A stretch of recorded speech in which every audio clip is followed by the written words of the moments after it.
graça e a paz, queridos alunos da nossa Escola Bíblica Palavra Viva. Hoje nós estamos dando início à nossa lição de número 20 do nosso curso Panorama Bíblico e vamos estar começando a falar sobre a corrupção do gênero humano. Nós falamos em aulas passadas que cada período em que Deus se relaciona e se revela ao homem sempre termina com juízo de Deus. Então, quando Deus termina o período, ele vai estabelecer um juízo.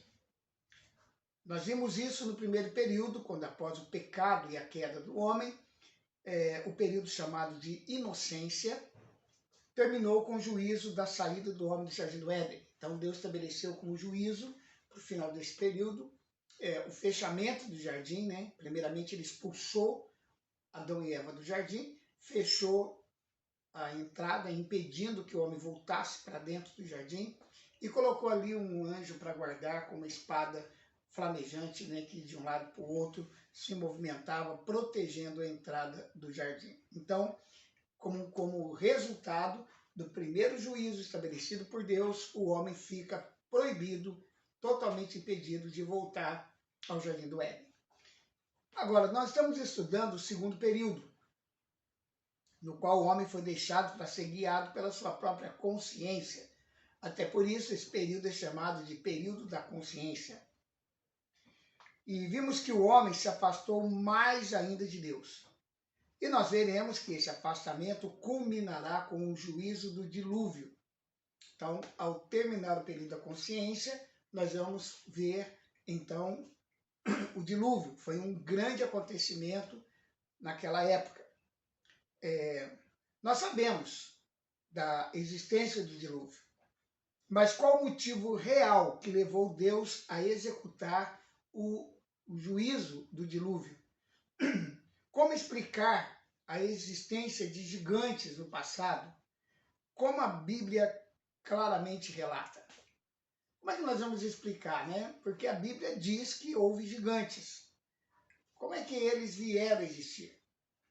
Nós estudamos em Gênesis capítulo 3, versículo 15, após a queda do homem, que Deus deu ao homem a primeira profecia da vinda do Salvador, daquele que iria esmagar a cabeça da serpente, da vinda daquele que nasceria de uma mulher virgem. E Satanás, a serpente, sempre visando atrapalhar o plano de Deus da salvação do homem, iria atacar com seu plano de contaminar a raça humana e tentar impedir o nascimento da semente da mulher.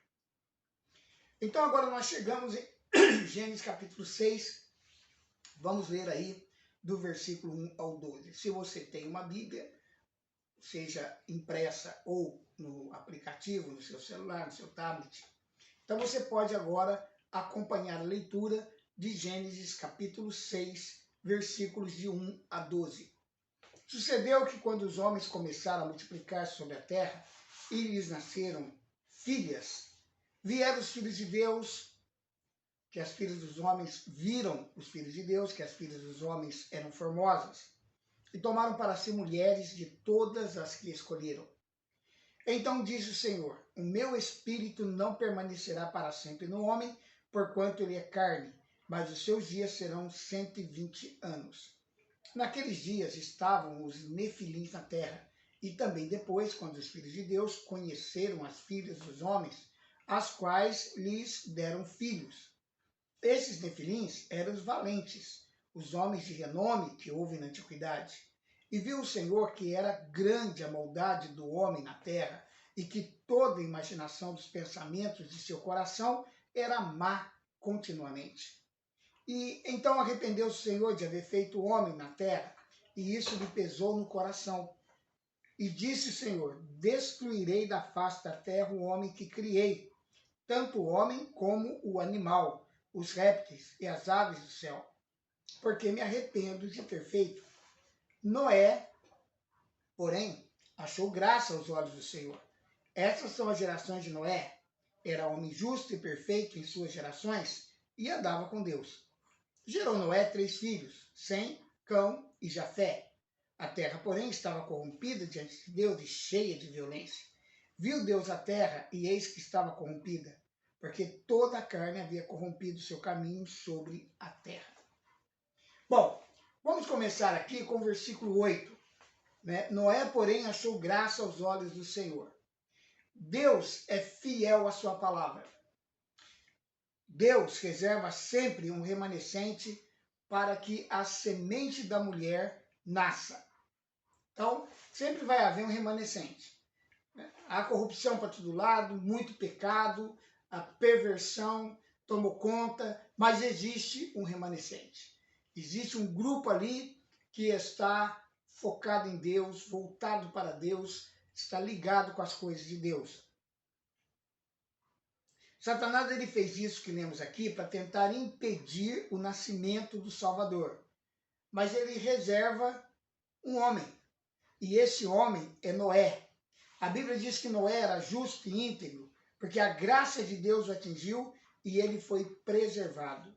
A graça de Deus o atingiu. Então, Noé foi alcançado pela graça de Deus naquele ambiente de pecado, de perversão no qual ele vivia. Mas aqui aparece a questão dos filhos de Deus e das filhas dos homens. Agora, deixa eu lhe fazer uma pergunta. Qual é a primeira coisa que precisamos fazer para entendermos este capítulo? Eu vou responder. É definir na Bíblia o que são filhos de Deus e o que quer dizer filhas dos homens. Filhos de Deus e filhas dos homens. Vimos na aula anterior que Caim saiu da presença do Senhor, se afastou definitivamente de Deus, bem como a sua descendência. Então, toda a descendência de Caim se afastou de Deus. Vimos também que Adão e Eva nasceu Sete, em lugar de Abel, o qual gerou Enos. E então os homens, a partir de Enos, sua descendência, começaram a invocar o nome do Senhor. Se dissermos que os filhos de Deus são aqueles que creem em Deus, que são salvos, vamos dizer para aquela época que são descendentes de Sete. Dando para entender? Então, se os filhos de Deus são aqueles que creem em Deus, eles então são da descendência de Sete. E que as filhas dos homens são da descendência de Caim. Vocês acham apoio bíblico para isso no texto que lemos? A resposta é não, pois não há nenhum indício. Porque não pode ser a descendência boa e a descendência ruim olhando para o texto. Por que não? Preste bem atenção no que eu vou colocar. Estamos tratando de um assunto polêmico. Então preste muita atenção no que eu estou falando. Se nós formos fazer esta afirmação baseada no texto bíblico, ou seja, que afirmação que os filhos de Deus são aqueles que creem em Deus, portanto, são descendentes de Sete, que é substituto de Abel, nasceu no lugar de Abel que morreu. Enquanto que as filhas do homem são da descendência de Caim, uma descendência corrompida, pecaminosa. Pois bem, se vamos partir para este argumento, então nós vamos ter que forçar muito essa interpretação. Ela não é uma interpretação clara, fácil de ser feita na Bíblia. Nós estamos dizendo isso por quê? Porque esta interpretação é ensinada oficialmente em muitas igrejas e até mesmo por teólogos reconhecidos. Então, por isso nós precisamos prestar muita atenção no texto. Se vamos discordar da opinião de alguns estudiosos que são sérios, não estou falando de pessoas heréticas, estou falando de gente séria, gente que estuda a Bíblia, mas que interpreta o texto a partir dessa ótica. Então, nós precisamos ter um argumento muito forte para discordar desses amados irmãos que são estudiosos profundos das Escrituras. Vamos ver o versículo 1, então. Então, vamos partir para o argumento. Sucedeu que quando os homens começaram a multiplicar sobre a terra, lhe nasceram filhos. Isso aí, meu irmão, é o que está escrito. Nem mais nem menos. Não tem o que interpretar aqui.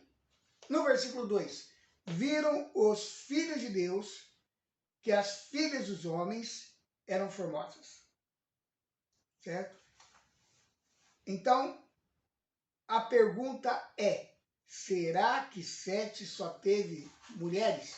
Ou seja, só teve filhas? Não teve filhos?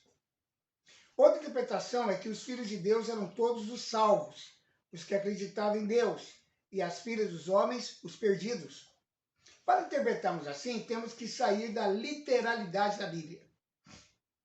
Teríamos que ter outra base para sustentar essas interpretações. Aí é dito nas igrejas, isso também não tem importância. Não é necessário estudar. É um assunto muito complicado, deixa para lá, vamos estudar outras coisas. Mas nessa época, nós temos que prestar muita atenção, pois como estudamos, Jesus a compara com o que estamos vendo acontecer nos dias de hoje. Então nós precisamos sim estudar com muita seriedade essa passagem bíblica, porque ela é uma citação de Jesus fazendo referência ao fim dos tempos. Então o que vemos aqui é que as mulheres eram mulheres. Isso está claro na Bíblia. Agora, se os filhos de Deus eram os mocinhos da história, por que Deus ficou tão irritado, bravo com isso que eles fizeram? Olha o versículo 3. O meu espírito não permanecerá para sempre no homem, porque ele é carne. Verso 6. Então arrependeu-se o Senhor de haver feito o homem na terra, e isso lhe pesou no coração. Verso 7.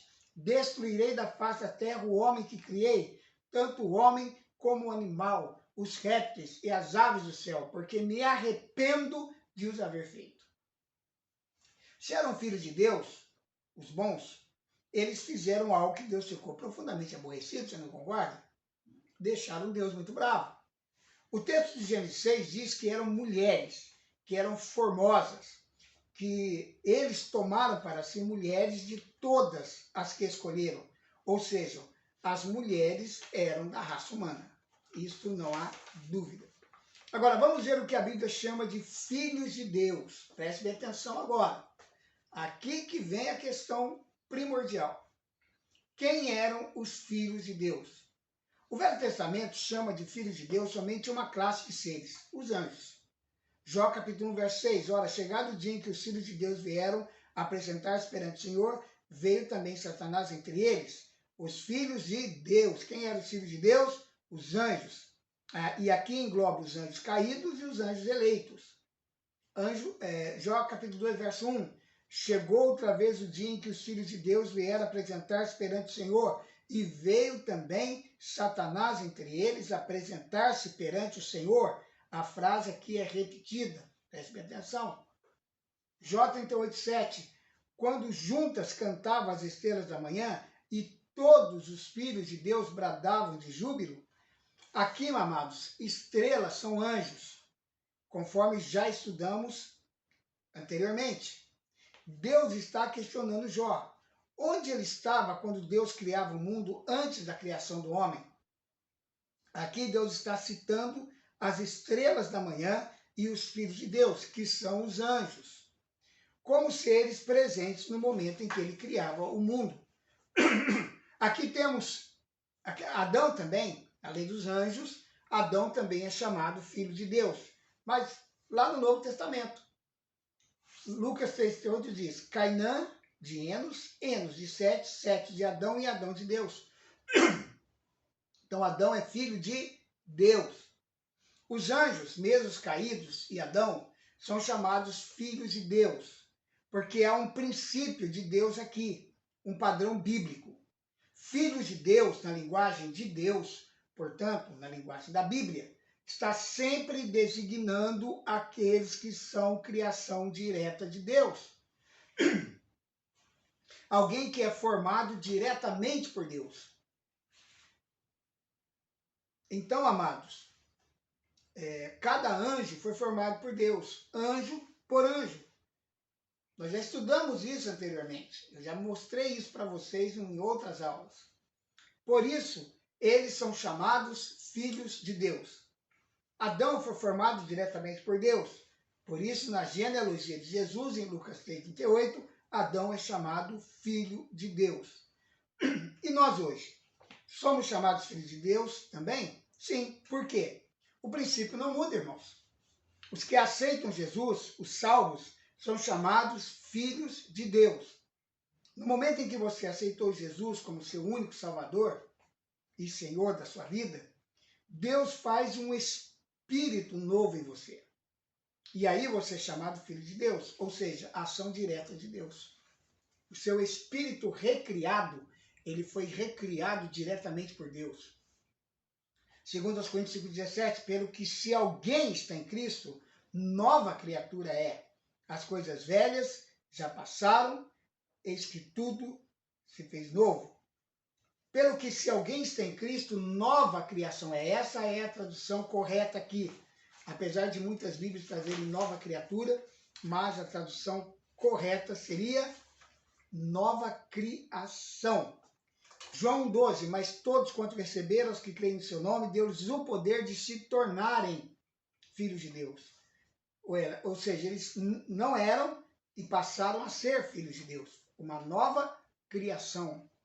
João 13, os quais não nasceram do sangue, nem da vontade da carne, nem da vontade do varão, mas de Deus. Ou seja, diretamente de Deus. Então, o princípio não muda. Cada um de nós que aceitamos a Jesus, Deus faz individualmente, diretamente, uma nova criação. E no Velho Testamento, somente os anjos e Adão seguiam esse princípio. Adão foi criado à semelhança de Deus e deveria gerar filhos conforme essa semelhança. Mas com a entrada do pecado, o homem caiu e perdeu aquela semelhança de Deus. E seu espírito morreu, ele se desligou de Deus.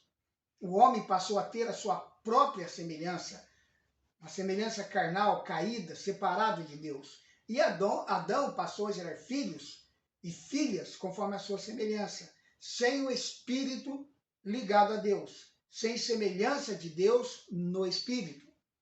Gênesis capítulo 5, versículos de 1 a 3. Este é o livro das gerações de Adão. No dia em que Deus criou o homem, a semelhança de Deus o fez. Homem e mulher os criou e os abençoou e os chamou pelo nome de homem no dia em que foram criados. E Adão viveu 130 anos e gerou um filho à sua semelhança, conforme a sua imagem, e pôs o nome de Sete. Por isso, quando aceitamos Jesus, recebemos um novo espírito. Há um novo nascimento, de acordo com o Evangelho de João, capítulo 3, versículos 3 a 5. Somos uma nova criação. Segundo as Coríntios 5,17, temos o poder de nos tornarmos filhos de Deus. João 12. Nova criação, à semelhança de Deus, não nascida da vontade da carne, nem da vontade do varão, mas de Deus. João 1,3. Então, por isso, nós somos chamados filhos de Deus, porque nós fomos recriados. Deus operou uma nova criação em nós, fazendo um espírito novo. Nós somos uma nova criatura com uma nova natureza. Ok? Ok. Então, nós vamos parar por aqui hoje. Até aqui eu quis que você entendesse que Adão e os anjos são chamados filhos de Deus no Antigo Testamento, e o motivo é esse, porque eles foram criados diretamente por Deus, enquanto que no Novo Testamento nós também somos chamados filhos de Deus, porque o nosso espírito é recriado por Deus. Mas o que aconteceu então? Certo? E essa questão dos filhos de Deus? Quem são os filhos de Deus, então? Que nós já entendemos que no Novo Testamento, filhos de Deus são anjos, e isso equivale para os anjos santos de Deus, como os anjos caídos, como também para Adão. Então, quem são os filhos de Deus que se relacionaram com as filhas dos homens? Este é o assunto da nossa próxima aula, dando continuidade à lição de número 20, aqui no nosso curso Panorama Bíblico. Então, não deixe de assistir a próxima aula, ela vai ser a continuidade desse assunto. Nós temos que parar aqui, porque nosso tempo já esgotou, ok? Mas nós vamos retornar no próximo vídeo com a seguinte pergunta: o que aconteceu então? Ok? Deus abençoe, meu querido. Foi um prazer enorme ministrar essa aula para você. Quero abençoar a sua vida. Em nome do Senhor Jesus, eu declaro a bênção de Deus sobre a sua vida, sobre a sua casa, sua família, seu trabalho, seus negócios, sobre o seu ministério. Que Deus o abençoe, te dê direção, que você tenha cada dia mais revelação da palavra, mais intimidade com Deus, viva em santidade e que o nome do Senhor possa ser glorificado na sua vida. Esta é a bênção que eu libero sobre você neste dia, nesta hora, em nome de Jesus. Amém? Glória a Deus. E nós nos veremos no próximo vídeo. Por favor, não se esqueça de curtir esse vídeo se você gostou dessa aula. Também eu quero convidar você a se inscrever no nosso canal e nos ajudar a crescer cada vez mais em número de pessoas inscritas. E também você pode, com toda liberdade, compartilhar este vídeo nas suas redes sociais. Faça isso, faça seu comentário, coloque aí temas, assuntos que você gostaria que nós ministrássemos aqui na Escola Bíblica Palavra Viva. E nós vamos fazer isso. Um grande abraço, Deus abençoe e até o nosso próximo encontro aqui na Escola Bíblica Palavra Viva com o nosso curso Panorama Bíblico.